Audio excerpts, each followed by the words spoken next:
On today's show, we'll do a little training camp roundup where Sheldon Keefe gives us a taste of what the opening night roster might look like. And it's game day, folks. Leafs and Sabres preseason action tonight. We'll tell you who's playing and who to watch. All that and more on today's edition of the Locked On Leafs podcast, part of the Locked On Podcast Network. It's your team every day. You're Locked On Maple Leafs, your daily podcast on the Toronto Maple Leafs. Part of the Locked On Podcast Network. Your team every day.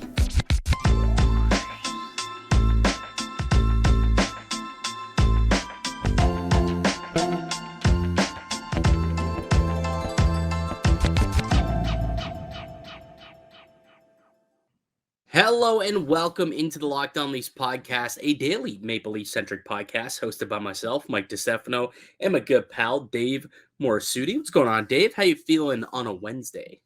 As good as you can be on a Wednesday. I mean, it's getting darker outside later in the day than usual. I was trying to figure out where I was going with that.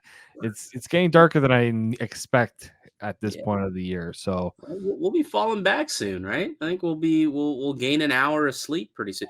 When I was on that, dude. So when I was on my cruise last week, when we went to Bermuda, so they're an hour ahead. Right. So like the first night we get there, after already not really sleeping a whole lot because I had to wake up at a 7:30 a.m. flight. I had to wake up at like 5 to get there for 5:30, 6 o'clock. And anyways, long day. And then after all that, they even went and sprung forward an hour to get back onto Bermudan time. I lost an hour. I was so upset, but then I gained an hour coming back the other way. So it all worked out. And now I'm about, a couple of weeks away from falling back again and having to go through all that hoopla. But I think everybody agrees that the fall back into daylight savings is definitely a lot better than the springing forward situation. No one cares about the farming talk, I suppose, about time and whatever. So let's get into what we're going to chat about today. Obviously, there's a game tonight, Sabres and Maple Leafs in Toronto, SBA. So we'll tee up that game for you, tell you who's going to play. We do know that John Tavares is going to make his debut tonight. Ilya Samsonov will as well. We'll tell you who else is going to and who we're kind of watching a little bit later on in today's show. But let's do some training camp news and notes, a little update from day 6 at camp on Tuesday. The first and I guess the most notable thing that was talked about at camp was the absence of Calle Jarnkrok, who, notably has yet to play in either the first 2 preseason games, is not playing tonight either in Buffalo. So that was kind of a raised eyebrow when he didn't practice today after not playing the last couple of days. No need to worry. For a minute there were some rumors swirling and some people, trying to link Jarnkrok to some sort of trade potentially to open up some cap space and whatnot. But sounds as though, according to Keefe, just maintenance day, tweak something in practice the other day, and should be good to go at some point here, considered day-to-day right now. But Dave, it did kind of get me thinking, like, Calle Jarnkrok, would you consider him an expendable piece for this team, or is he a necessary piece for this team? Like, if you found out that he did get traded, like, what would your reaction be? I wouldn't be like really upset over it, just because it's not like you're trading away. Just trying to think of it wouldn't be like you're trading like Michael Bunting when he was like on a really good deal and producing like he was. Like, Calle Jarnkrok's making $2.1 million, which when he was in the top 6, that's fantastic value. But then when he's kind of just there on the third line, you're just like, okay, like he's okay there. But yeah, it's not like it's a player that I'm like, oh, you simply cannot trade this guy. He is a must stay. I think there's players like that where you have to just be, you have to be honest of who they are and what their role is. They're kind of a Swiss Army knife type of player, but also one that you could find other players to do what they do. Yeah, it's interesting because on one hand, I think you're right when you look at Calle Jarnkrok, you say, well, he could do a lot. He could play up and down the lineup, and he could play any of the three forward positions. He can kill penalties. He can play in your second unit. Like he's effectively going to be, the new Alex Kerfoot, and maybe even an upgrade on Alex Kerfoot in some regards as well. So from that stance, you say, okay, he's a useful piece and a player, and you kind of need those secondary and tertiary pieces on a roster. But at the same time, we know the cap crunch that this team is under. And if you look at, the lineup and you look at the roster that's at camp right now, like there's a lot of guys vying for like those bottom six spots. And arguably, if you were able to move on from Yarncroc and bring back a useful piece, whether if it's a blue liner or you bring back a draft pick even or some other depth or some cheaper talent, it wouldn't be the worst thing in the world. Like when we're talking about trades, I can try and open up cap space for this team to be compliant, have a full 23-man roster and not really have to worry about it or, hope for injuries like we've seen over the course of the last couple of years before being able to ice full rosters or bring a full team on the road or something. He is one of the more expendable pieces, I would say, that carries a cap hit. Plus, you look at what this team is trying to do moving forward. There's a lot of deals that are going to be up in the next couple of years. If you could free up 2.1 million in space to try and make that fit, to try and divvy it up to these expiring contracts, that might also be beneficial. And I mean, who's to say that a Bobby McMahon or even like Domi or some of these other guys can't come in and replace what Yarncroc can do at a cheaper rate. Perhaps Nyes, perhaps So there's a lot of stuff. Noah Gregor even could be somebody who could come in and replace some of the things that Calle Jarnkrok could do, and he's going to end up with most likely a league minimum contract. So I know it's speculation and it's probably not going to happen, but when the trade wind started swirling, it kind of got me thinking like it might be kind of useful to move on from this guy if that were the case before they have to solidify their rosters. I'll say two things about that. One, I feel differently if they use Calle Jarnkrok as a center. Like I think they initially planned on that being a potential thing. Yeah. And two, he's not young, right? He's 32. He has 3 more years left on it. Well, including this year, he has 3 years left on his deal, right? So it's not like it's the final year of his deal. That would make it a tough trade to get done. But it's also like that's why I'm not as invested in Calle Jarnkrok right now, just because I thought he was going to be like that guy that can play up and down lineup in different spots, and that just hasn't really happened since he signed. And keep in mind, Jarnkrok was signed by Dubas, Yep. not Brad Treliving.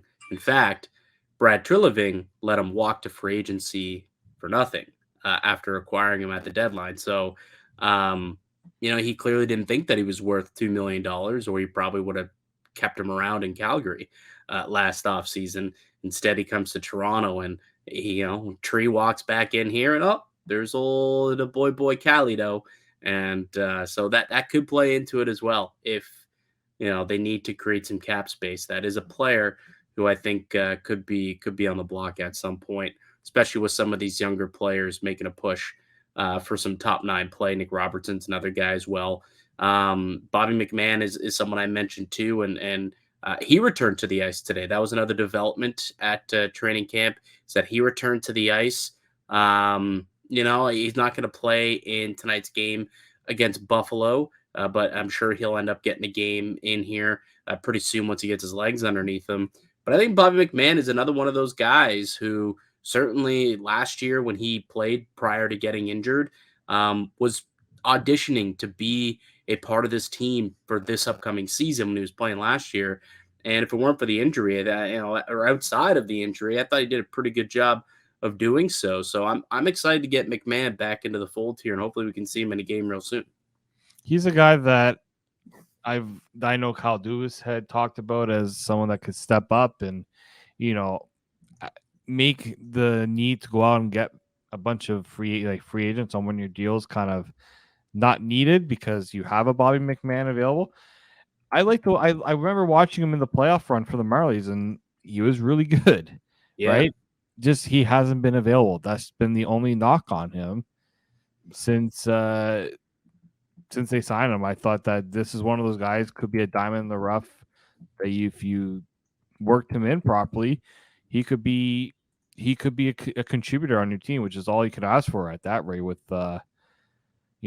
what he was brought in to do, which was just see what you can do. See if the development system can make him into a player. Yeah. I mean, like he could be a poor man's Zach Hyman. Like he's got the size and he's got some skill to him, and he's got the tenacity as well to go and dig into the corners, right? He's a ferocious dude. So hopefully he can continue to progress and continue to reach the potential. Because he's a decent player, and again, he's going to have an opportunity here to try and grab one of those bottom 6 spots here on the roster, and hopefully he gets back into the swing of things, and we get to see him on the ice and in-game action shortly. Last note that I'll make here that I saw about camp or from Leafs camp today is they made their first cut of training camp.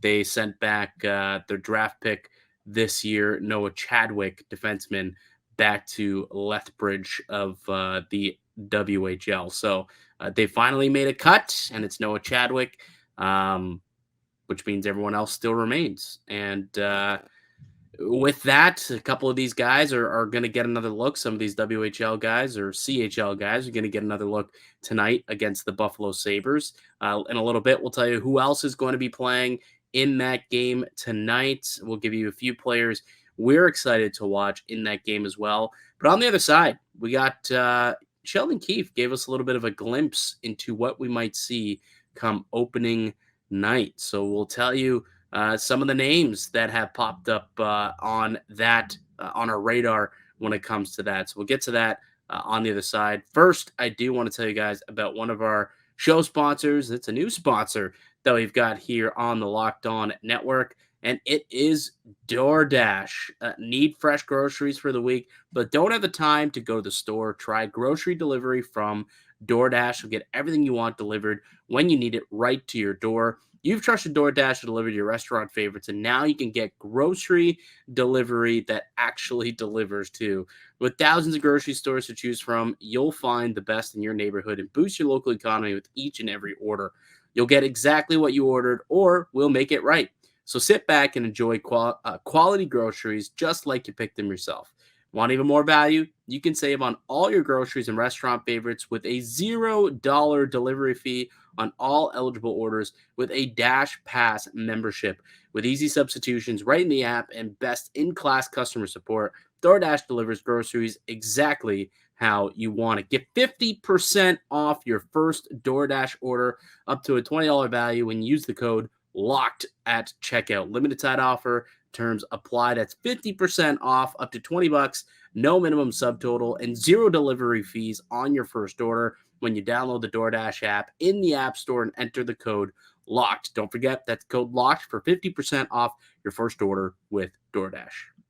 Welcome back into the Locked On Leafs podcast. I'm Mike DiStefano. Got my main man, Dave Morassutti, with me here today. And just a reminder for the newcomers to the podcast, if you're stumbling across us, we do daily Maple Leafs podcasts. So if you're enjoying the conversation so far and you want to make sure that you stay up to date on all things Leafs, make sure that you are subscribed to us wherever you get your podcasts from, wherever you stream them audio-wise, and also up on YouTube. And if you're enjoying the content, we do ask, please leave a like, a little thumbs up on the video, and let us know down below your thoughts on the video. Anything that we talk about, we want to know what you have to say. All that helps the algorithm to help us grow, and it allows us to know that what Leafs Nation thinks about some of these topics, like the Jarnkrok trade talks, or how about what maybe the opening night lineup could potentially look like, because that's what we're going to talk about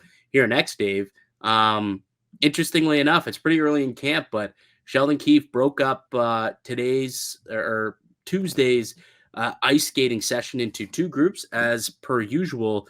And today's were a little different. Group one, A lot of AHLers and a lot of prospects. Group 2 looked pretty well like the group of fellas we could see come opening night here, Dave, didn't it? Yeah, and we saw a little bit of it. I know you were away the first few days of camp. There was a little bit of that, but I thought maybe they were just trying different things, see who. I mean, we already knew kind of Matthews, Marner, Bertuzzi would be a thing, but the rest of the lineup we were unsure of. But then now we're a week later, pretty much a week later, and a lot of the things that we saw a week before are kind of sticking around now. Gives me this belief that maybe Sheldon Keefe has a pretty good idea of what he wants to see, and he's going to give it a run for the rest of this training camp and exhibition schedule, most likely. Yeah, why don't we toss up the visual here of what the lineup looked like at camp. So we've got Bertuzzi with Matthews and Marner, who played yesterday and looked pretty good. Nines with Tavares and Lafferty. All three of these players are in tonight's lineup against the Buffalo Sabres. I would imagine that will be the first line for the Maple Leafs in this game. And then Domi with Nylander and Nick Robertson makes up the third line. And then Noah Gregor, Camp, and Reeves is the fourth, with our guy, Easton Cowan, getting a role with the top club, with the big boys. He is the 13th forward out there, but still being put in this group as opposed to the other group, I think speaks volumes to, the impressions that he's made so far with Sheldon Keefe and the coaching staff, wouldn't you say? I think so. I mean, we raved about him watching him that first game, and somebody was asking me about him, like what makes him a player that some of the Leafs fans would like to know. Is he plays with a lot of heart. He's got the effort, right?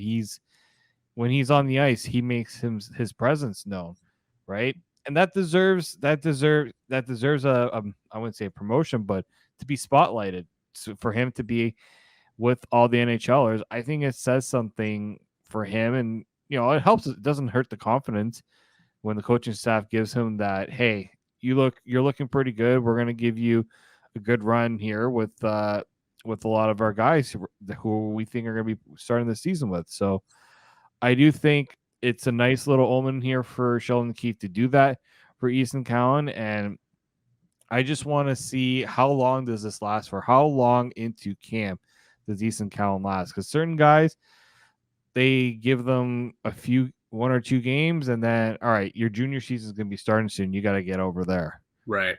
So I like Noah Chadwick going back.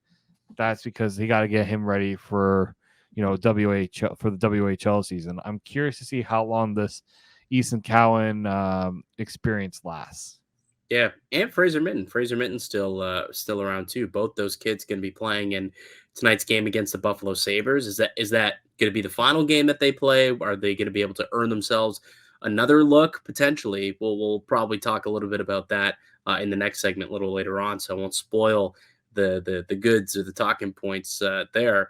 Let's look at the blue line as well, right? Like, this is exactly the way that we've pictured it, I suppose. We still have some question marks on how it's going to be, how it's going to work out or not. But Riley, Brody, they're going to be together as expected. McCabe and Klingberg going to be together, and Gio and Liljegren, and then Lagesson and Timmins as the fourth pair out there. Should also note that Simon Benoit was practiced today, but in a red non-contact, so that's probably why he also wasn't in this group at where Lagesson was. I would imagine Benoit would have the kind of the upper the upper arm there in that race, but who knows? Perhaps I could be wrong.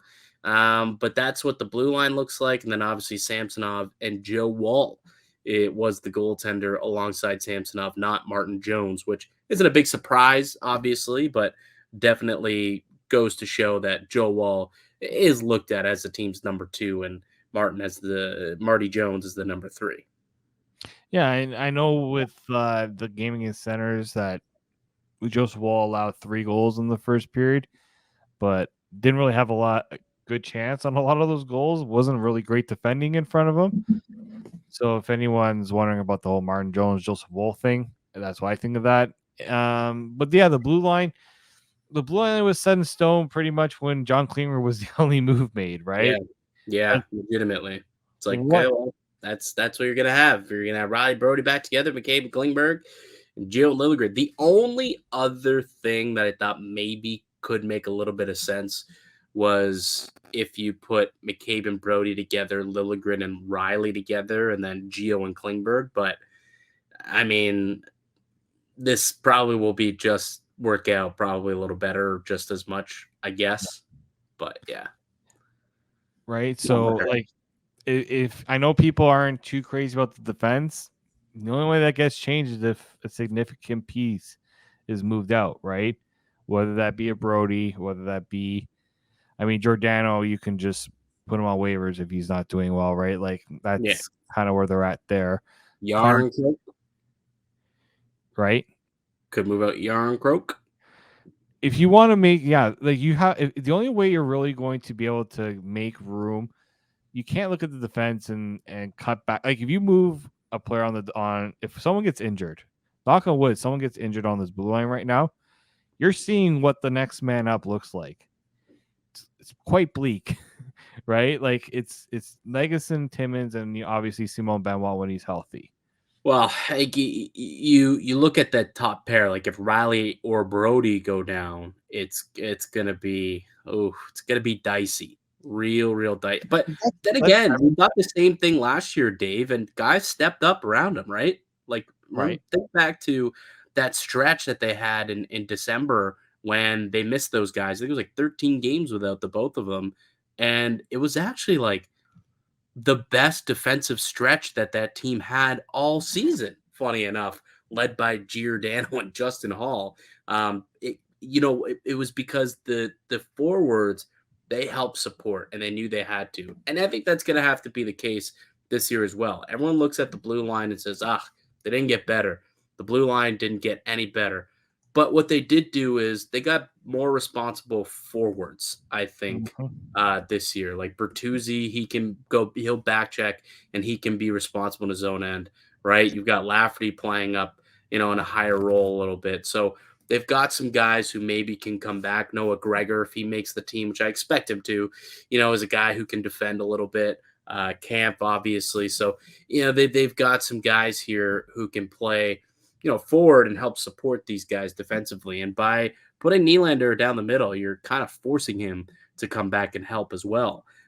So maybe that's a way to get Nylander to play defense. It's like, well, it's literally now part of your job. So you're going to have to do it or you're going to be exposed pretty quickly and you're not going to make $10 million next year. So got to play some defense, buddy.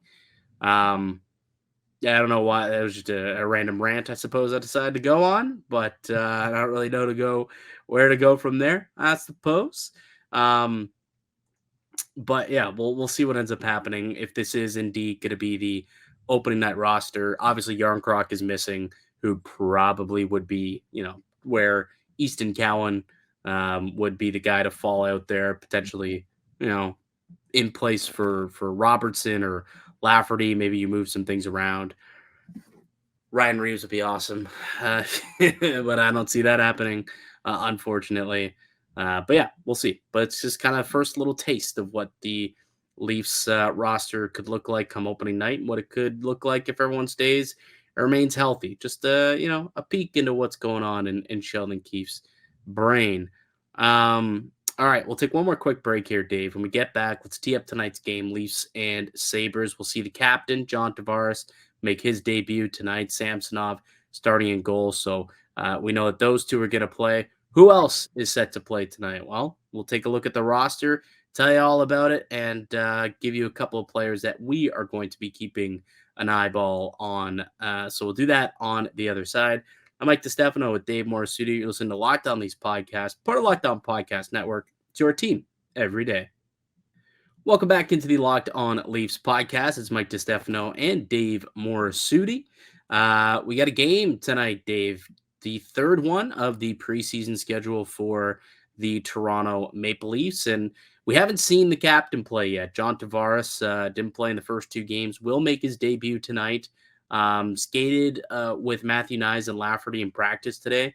I assume those are going to be his line mates tonight when they take the ice. And I was actually listening to Sheldon Keefe after practice talk about that line and what he kind of likes about the line mates for Tavares, and he spoke on Lafferty and basically said that he likes that Lafferty can bring speed to that line and allow them to transition the puck up ice, and he can maybe be that man who brings it. And then once they get into the offensive zone and establish possession, then let guys like Matthew Nyes and John Tavares do their thing in the offensive zone. So he kind of likes how those three might be able to play off one another, and likes the fact that both those guys, Nyes and Lafferty, both are willing and both are capable and able of back checking as well. So a couple of reasons why we see Nyes and Lafferty on John Tavares' wing. I'll be curious to see what it looks like tonight for the first time. Yeah, it's John Tavares is a player that I feel like could use a bit of a change in terms of who he's playing with, right? It's been William Nylander for a little bit. We know that the duel just hasn't they've worked, but they haven't worked to the level, I think. And, I've always said that him and Marner work better together, but we already know Sheldon Keefe isn't going to be taking Mitch Marner away from Austin Matthews anytime soon. You've always said that. Only one. I've said that. You've said that. Yeah. No one else. That's Dave's. That's Dave's point. It's him and Marner work. Okay. Good. It's a really good take. I like that. Matthew Nyes' getting those top 6 opportunities.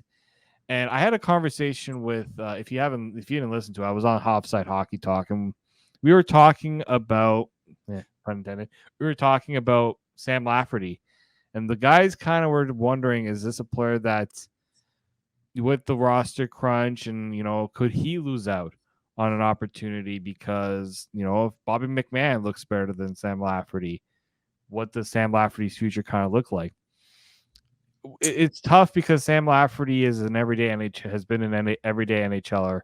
He was actually good for the Blackhawks last year. It took him some time to get his feet under him in Toronto, but when he did, I liked what he brought. Yeah. And if he's a top 6 guy or even a middle 6 player at the salary he's being paid, it's pretty good. But he's now going to be given that opportunity to show if he can do it. I'm not expecting him to go out and score a bunch of goals, but he's got to be an impact player, as you said, using his speed, being good at forechecking. And we know that Tavares doesn't really bring the speed element, so Lafferty gets the opportunity to go and show that.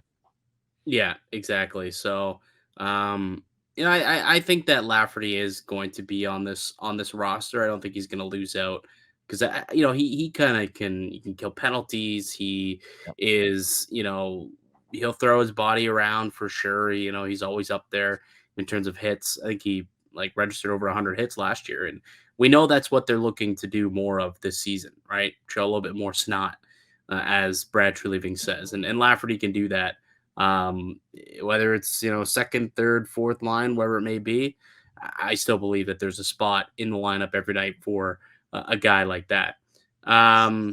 Samsonov going to make his preseason debut tonight as well. He'll start between the pipes. Not quite sure how many periods or how much time he's going to see. I'd imagine it'll probably be a 50-50 split where 10-minute mark or so in the second period, he'll make a little swap with whichever other goaltender. It looks like they're bringing 3 goalies for some reason, with Martin Jones and Keith Petruzzelli also listed as on the roster. I don't know. Maybe they're going to give them all, 1 period each, potentially. Is that what you read from that? I would think that would be a not so ideal thing to do for goaltenders that don't like to even come out during the game. Oh man, that's why else would you bring 3 goalies on your roster? This is we're looking at a roster here. Pull the roster up because we're looking at it. Why don't we pull up the visual for those watching on YouTube so that they can see, what we're talking about here? Because the Leafs, they posted the lineup that they're going to have in tomorrow's game against the Sabres, and they have 3 goalies. They got Hildeby, Jones, and Petruzzelli. Did they change that? Is Samsonov no longer starting tonight? It looks like it. Just I swear, I thought they said the other day that Sammy was most likely going to start on Wednesday, so that's been changed. I literally was looking at this all day, and I was looking at that and just assumed that it was going to be Samsonov. Oh, you know why? I was looking on the score, and they had Samsonov as the starter. So I thought that was already as the expected starter. I thought that that was already in stone. But now that I'm looking at the roster, he's not even coming. He's not going to be on the team. So it's not going to be Samsonov. It's going to be one of Hildeby. Mike's gonna see Ilya Samsonov just walking in downtown Toronto, and he can be like, "Aren't you supposed to be starting a game tonight? Aren't you supposed to be in Buffalo, guy? What's going on? I know it's close, but like, man, you're kind of short. It's 4:30. There's a lot of traffic this time of night. You won't make it. But all right. So One of those. Only reason I can think they have 3 goaltenders is if one of the guys that they may not be sure who they are playing, or 2, there might be someone that's dealing with something, and maybe they're having a third guy just in case. I don't know. I've never really seen 3 goalies being put on a roster. If they use all 3 goalies in this game, I'll be interesting because I've never really seen that before in a preseason game. Yeah. Well, we'll see what ends up happening. But correction, it's not going to be Samsonov tonight, so we'll have to wait to see Samsonov again, unfortunately. So my apologies. That's it. If you go look on the score app right now, it says Samsonov expected to start, and I took that as gospel. And but now that I'm actually looking deeper into this roster, I see that no, he's not even on the roster that the Maple Leafs sent out earlier today. That's also on the score for not updating their app when the information's out there. That's right. I blame you and all the people who work there. So I'm good. Neither do I. We do got some buddies who do work there though. So that's a shot at them. You know who you are. Well, let's pull the roster back up actually, because why don't we talk about some of the players who are on this roster who are playing tonight, and maybe go through. Give me 3 guys who you are excited to see tonight. 3 players to watch. You'll be keeping an eye out for in this game against the Sabres. Yeah. So I mean, you got Easton Cowan playing again. So let's see how he does with getting a second with the second game here.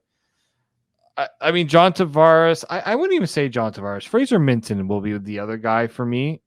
I liked what I saw in the game against the Senators. I thought this was a player that, he's going to need some reps, right, to get himself acclimated to professional hockey. But he's got the maturity. He's got the hockey sense to make the responsible plays. Will the offense come with that eventually? It's going to take time to develop that as a professional, but that's something I want to see with him. On the blue line, I'll give 1 blue liner. Let's see what Timothy Liljegren can do. I thought he wasn't too bad against Ottawa. I would assume that he's going to – I don't even know really who he's going to be paired with tonight because – Probably Lagesson. Yeah, because we got Lagesson. Yeah, this is going to be interesting. Actually, no, Lagesson will probably end up being with Connor Timmins because that was the pairing practice today, maybe with Max Lajoie. You got Max Lajoie and you got Matteo Petroniro. You got never heard of this guy in my life, honestly. AHL free agent. All right. Yeah, okay, sure. Timothy's Liljegren might have to carry some his partner tonight, whoever it's going to be. Which honestly, I don't hate that, right? Like I think that's one of the things that Sheldon Keefe is going to be looking for from Timothy Liljegren. If that is the case, like, all right, if he's put in a situation where injuries creep up and he's got to play up the lineup a little bit and he's got to anchor a pair, can he handle it? And that's kind of what you figure out in games that don't matter like this in the preseason. You kind of stick guys in situations that maybe sometimes they're just simply uncomfortable with or they're not used to, I guess is probably a better way to phrase it. And sink or swim, see how they do. So that could be a situation where, Liljegren's going to play with somebody who he doesn't typically play with or that, he's not going to play with and have any chemistry whatsoever. But, how does he look in those roles? How does he look when, pitted in a defensive zone situation against, Buffalo's top line? That's the type of stuff that we're going to see happen in the preseason games, which I should also note, like that stuff actually does happen. That's the point of preseason, is to give people, for Sheldon Keefe to expose his players a little bit so he can see what they look like, in uncomfortable situations, and maybe somebody will thrive in some situations, and you'll learn something. So I do want to take this moment also to just kind of, you know, suggest that the box score doesn't necessarily matter. Who wins and loses these games don't necessarily matter. I saw a couple people in the comments section in the last video say, "Oh, they lost again. The team loses all the time. How do you make excuses for this team?" It's the preseason. It really does not matter. They're, that this they're not being deployed to win a game. Ultimately, they're being deployed to challenge themselves, and you're going to lose the game sometimes because of it, but it doesn't matter because you're not trying to win realistically. So I do want to. They aren't the Baltimore Ravens trying to keep an undefeated preseason streak alive, although they didn't. They didn't, but like, it's not one of those situations. No, it's not. So, if they lose again and they go 0-3 in the preseason, it's not the end of the world. It's first of all, look at the roster. We're looking at this. There's a handful of NHLers, of guys who are going to be on this team. Max Domi is going to be out there tonight. He's probably one of the better players alongside John Tavares. Minton is going to get an opportunity. We talked about Easton Cowan. Nick Robertson is someone who I'm kind of excited to get another look at tonight. I wouldn't, maybe not excited, but I'm going to be keeping an eye on him because, I piled up some shots and I thought he had some good looks the other night against Ottawa, but he didn't do enough to warrant a spot on the roster quite yet. So I want to see him actually produce tonight. I think he's got to take his game to, another level, see how he looks in the defensive end, because that's going to be important for him as well, is he's going to have to be able to play in his own zone. So, those type of situations he's going to be put in, obviously. And he's someone who's right on the cusp of making the team, making the roster. And those are always going to be the guys who you should be taking a harder look at in these preseason games. So he's someone who I'm going to be kind of watching to see how it goes. And I'm also still excited to see, the new guys like John Klingberg. How can he look like in his follow-up game? Or him and Jake McCabe show that they have grown and any building off the chemistry that they had the other night in Ottawa. Max Domi is going to get back out there tonight. We'll see if Domi can, score a goal perhaps and do something big. Maybe you could see someone get into a bit of a tussle at some point in this game. So I would say those players I'll be keeping an eye on today as well. Yeah, and also the final note here for anyone commenting about, the Leafs losing in preseason. At least they didn't lose 10-0. Yeah. In a preseason game. This is true. But again, like it did not matter. Like they lost 10-0. The Vancouver Canucks lost 10-0 in their preseason opener to the Calgary Flames for those. Actually, I think it was 11-0. Was it 10 or 10-0? Maybe 11. 10 or 11. Hold on. Let me look now because I thought I saw maybe they ended up scoring one more goal. 10. Okay, 10-0 it was. Regardless, it's quite embarrassing, but ultimately doesn't matter. It was a preseason game where half of their team consisted of AHLers and prospects. They had an AHL goaltender, and there were some solid players playing for Calgary. They had Kadri, they had Huberdeau, they had Coronado, they had Dubé. Like they had a bunch of these guys out there who are going to be on their NHL team. They had NHLers out there playing against AHLers and rookies and prospects. What do you expect to happen?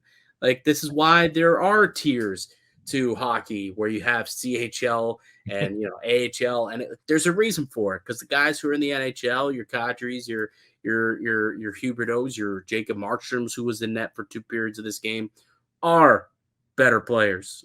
So it means nothing. Ultimately, the results mean nothing in these preseason games. So if the Leafs lose tonight and they lose, 5-1, 5-2, and you're crying about it tonight, don't lose a second of sleep over a preseason loss.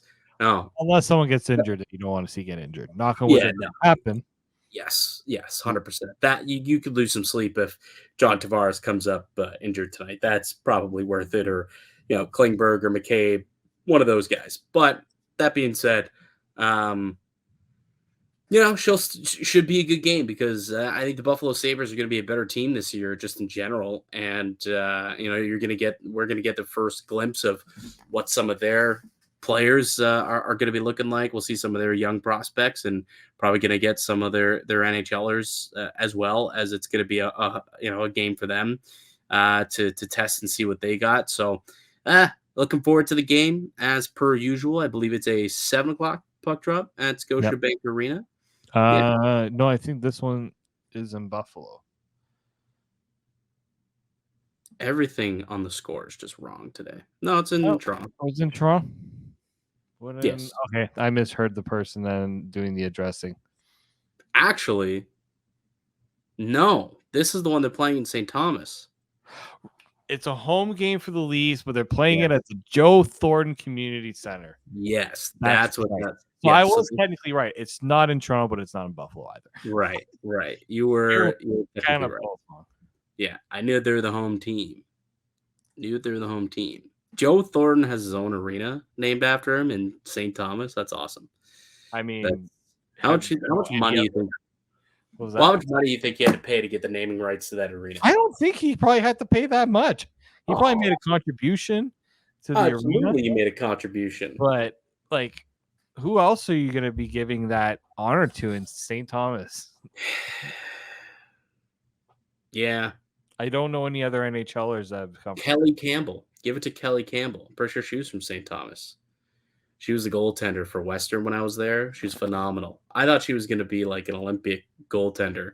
I think she ended up becoming a firefighter, which is also badass and pretty rad. Yeah. But I think if memory serves me correct, she was found playing beer league hockey in at midnight men's beer league, and she was just stonewalling dudes. And the head coach from Western, Chris Higgins, who's now actually part of Team Canada and the national women's program as a scout.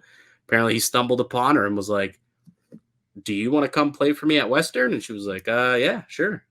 And she was awesome. She won goaltender of the year back in 2014 or 15, whatever year that they won the national championship. She was awesome.